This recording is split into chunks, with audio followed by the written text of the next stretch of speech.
Exam ஹாலில் என்ன பண்ணணும்? ஸோ கொஷின் பேப்பர் கொடுக்காம கொஷின் பேப்பரை சால்வ் பண்ண எய்ம் பண்ணக்கூடாது. கொஷின் பேப்பரை ஸ்கிம் பண்ணி பாருங்கள். ஸோ இந்த சம்மரைஸ் பண்ணியிருப்பீங்களா, அது உங்களுக்கு இங்கே ரொம்ப ஹெல்ப் பண்ணும். இப்போ மென்சுரேஷன் ஒரு கொஷின் வந்திருக்கு, அந்த கொஷினை பார்க்கவே இந்த கொஷின் கம்பைன்டு சாலிடா கன்வர்ஷன் ஆஃப் சாலிடா கண்டுபிடிச்சிடலாம். கம்பைன்டு சாலிட்னா டிஎஸ்சியை கேட்டிருக்காங்களா, வேல்யூம் கேட்டிருக்காங்களா? கன்வர்ஷன் ஆஃப் சாலிட், ஒரு சாலிட் இன்னொரு சாலிடாக கன்வெர்ட் ஆகுது அப்படின்னு கொடுத்துருக்காங்களா? அந்த டேட்டா மட்டும் உங்களுக்கு தெரிஞ்சால் போதும். சம்ம ஃபுல்லாக சால்வ் பண்ணலாம் வேண்டாம். So exam hacks, attempt easy questions first. 5 marks எடுக்கிறீங்க அப்படின்னா எய்தர் ஆர் கொஸ்டின் இருக்கும் பார்த்தீங்களா, எய்தர் ஆர்லாம் நல்லா தெரிஞ்ச கொஸ்டினாக அட்டென்ட் பண்ணுங்க. தெரியாத கொஸ்டின்லாம் வேண்டாம். டைம் கன்சியூமிங் கொஸ்டின்லாம் கண்டிப்பாக அவாய்ட் பண்ணுறது பெஸ்ட். ஓகே, ரொம்ப ஈஸியான கொஸ்டின்லாம் நீங்கள் ஃபஸ்ட்டு சூஸ் பண்ணணும். 5 மார்க்ஸ் 4 கொஸ்டின் இருக்குது. 4 கொஸ்டின்ஸில் ஃபஸ்ட்டு நீங்கள் ஸ்டாட்டிஸ்டிக்ஸ் செலக்ட் பண்ணுறீங்கன்னா ஸ்டாட்டிஸ்டிக்ஸ் கொஸ்டின் பார்க்கணும். மீன் மீடியன் மோட் 3மே கேட்டிருக்காங்களான்னு. இப்போ மீன் மீடியன் மோட் 3மே கேட்டிருந்தாங்கன்னா அந்த கொஸ்டின் டைம் கன்சியூமிங் கொஸ்டின். 3 தடவை டேபிள் வரையணும், 3 ஃபார்முலா எழுதணும், மோடல் கிளாஸ் எழுதணும், மீடியன் கிளாஸ் எழுதணும், ஃபார்முலா எழுதணும். ஸோ அந்த மாதிரி கொஸ்டின் நம்ம கொஞ்சம் லாஸ்ட்டாக போட்டுக்கிறது பெஸ்ட். ஃபஸ்ட்டு ஈஸியாக இருக்கிற கொஸ்டின்ஸ் ஃபஸ்ட்டு சால்வ் பண்ணிடுங்க. டைம் கன்சியூமிங் கொஸ்டின் லாஸ்ட் ஆப்ஷனாக வச்சுக்கோங்க. ஓகேவா?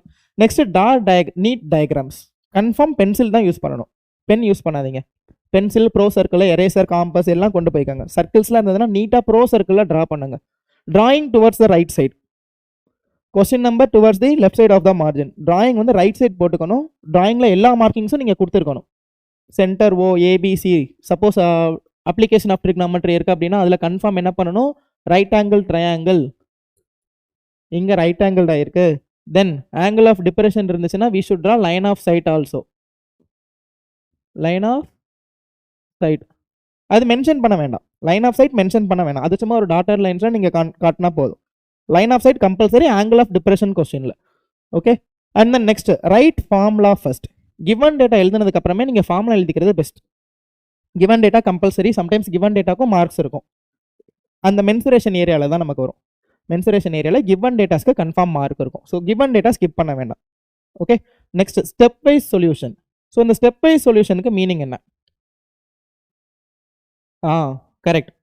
இப்போ வெரி குட். ஸோ இப்போ ஏதாவது ஒரு கொஸ்டின் எடுத்துக்கலாமா? இப்போ வேல்யூம் ஆஃப் ஹெமிஸ்பியர் இருக்குன்னு வச்சுக்குவோம். வேல்யூம் ஆஃப் ஹெமிஸ்பியர் ஃபார்முலா என்ன? 2/3 πr cube. 2/3 πr cube. Okay, next என்ன பண்ணணும்? இப்போ ரேடியஸ் வேல்யூ சப்ஸ்டியூட் பண்ணணும். 2/3 pi value 22/7 and then radius இப்போ 7 கொடுத்துருந்தாங்கன்னா அதை சப்ஸ்டியூட் பண்ணணும். ஸ்டெப் வைஸ் சொல்யூஷனுக்கு மீனிங் இதுதான், substitution and then solving. So இப்போ அதை சால்வ் பண்ணும்போது என்ன வரும்? 2/3 22/7 into 7 into 7 into 7. Okay, so mark எப்படி பிரியும்னா, இங்கே சப்ஸ்டியூஷன் ரேடியஸ் வேல்யூ ஆர்க்கு பதிலாக 7 சப்ஸ்டியூட் பண்ணியிருக்கீங்களா, ஸ்டெப் வைஸ் சொல்யூஷன் அதுதான். சப்ஸ்டியூஷனுக்கு மார்க் இருக்கும். அண்ட் தென் சால்விங், இது கட் பண்ணி சால்வ் பண்ணி காட்டியிருப்பீங்க பார்த்தீங்களா, அதுக்கு மார்க் இருக்கும். சப்ஸ்டியூஷன் அண்ட் சால்விங், புரியுதா? மோஸ்ட்லி இந்த மென்சுரேஷன் ஏரியா, ஸ்டாட்டிஸ்டிக்ஸ் ஏரியாவில் தான் இதெல்லாம் நமக்கு ஹெல்ப் ஆகும். சப்ஸ்டியூட் பண்ணிவிட்டு தென் சால்வ் பண்ணுங்க. டைரெக்டாக எழுதக்கூடாது.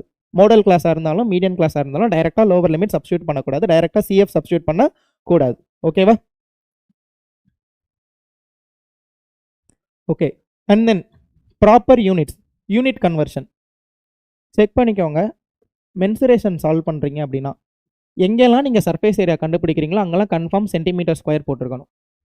அண்ட் தென் சர்க்கிள்ஸில் tangent question, AB is equal to some AC, tangents from external points are equal. So அங்கேயும் நீங்கள் எங்கெங்கெல்லாம் நம்பர் எழுதுறீங்களோ நம்பர் பக்கத்தில் யூனிட்ஸ் இருக்கான்னு பார்த்துக்கோங்க. நமக்கு ப்ராபபிலிட்டியில் மட்டும்தான் யூனிட்ஸ் கிடையாது, ரியல் நம்பர்ஸில் யூனிட்ஸ் கிடையாது. தென் ஃபைண்டிங் ஜீரோஸ், இந்த மாதிரி கொஸ்டின்ஸில் யூனிட் கிடையாது. ரிமைனிங் எல்லாமே மேக்ஸை பொறுத்த வரைக்கும் எல்லாத்துலேயுமே யூனிட்ஸ் இருக்கும். ஸோ எங்கெல்லாம் ஸ்டாட்டிஸ்டிக்ஸில் எங்கெல்லாம் நம்பர்ஸ் இருக்கோ அந்த நம்பர்ஸ் பக்கத்தில் நீங்கள் என்ன பண்ணணும்? யூனிட் கிடையாது. ஸ்டாட்டிஸ்டிக்ஸில் யூனிட்ஸ் கிடையாதுன்னு சொன்னால் இல்லை. மீடியன் ஹைட்டுன்னு கேட்டாங்கன்னா ஸோ அங்கே எடுத்து நீங்கள் போடணும். அந்த மாதிரி சில கொஸ்டின்ஸ் மட்டும் இருக்கும் அந்த மாதிரி. Okay, so proper units must. Numbers எழுதினீங்கன்னா நம்பர் பக்கத்தில் நீங்கள் யூனிட்ஸ் போட்டிருக்கீங்களான்னு செக் பண்ணிக்கோங்க.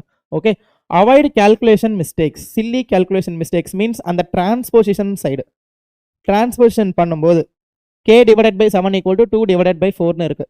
அப்போ k is equal to 14 divided by என்ன சொன்னேன் மறந்துடுச்சு. a divided by 7 is equal to 2 divided by 3ன்னு வச்சுக்குவோம். 2 டிவைடட் பை 3. ஸோ அப்போ k is equal to 14 divided by 3. Okay, so இங்கெல்லாம் கேர்ஃபுல்லாக இருக்கணும். ப்ளஸ் ஆப்போசிட்டில் போகும்போது சப்ட்ராக்ட் பண்ணணும். நீங்கள் பென்சிலில் அதெல்லாம் நீங்கள் உங்கள் ஒன்றும் ப்ராப்ளம் கிடையாது. மேக்ஸ் பொறுத்த வரைக்கும் டெக்கரேஷன்ஸ்க்குலாம் மார்க் கிடையாது. நீங்கள் ப்ளூவில் எங்கெங்கெல்லாம் எழுதிருக்கீங்க, எங்கே ஃபைனல் ஆன்சர் அதுக்கு மட்டும்தான் மார்க். ஸோ நீங்கள் இந்த டிரான்ஸ்போசிஷன்லாம் பண்ணி காட்டிக்கலாம். 2x + 3 - 4y = 5x. ஸோ நான் இதை டிரான்ஸ்போஸ் பண்ணுறேன். இந்த சிம்பிள்லாம் நீங்கள் போட்டுக்கலாம், ஒன்றும் ப்ராப்ளம் கிடையாது. ஓகே, மேக்ஸை பொறுத்த வரைக்கும் பேப்பர் ப்ரெசன்டேஷனாக நீட்டாக இருந்தால் போதும், எந்த ஸ்கிரிப்லிங்கும் இல்லாமல் அந்த மாதிரி இருந்தால் போதும். ஓகேவா? Okay, next don't leave any MCQs. At least MCQ question உங்களுக்கு தெரியல அப்படின்னா ABCDயில் ஏதாவது ஒரு ஆப்ஷன் போட்டு வச்சுருங்க, ப்ராப்ளம் கிடையாது. அதே மாதிரி MCQ எழுதும்போது ஆப்ஷனும் எழுதிட்டு ஆன்சரும் எழுதுங்க, பெஸ்ட்டு.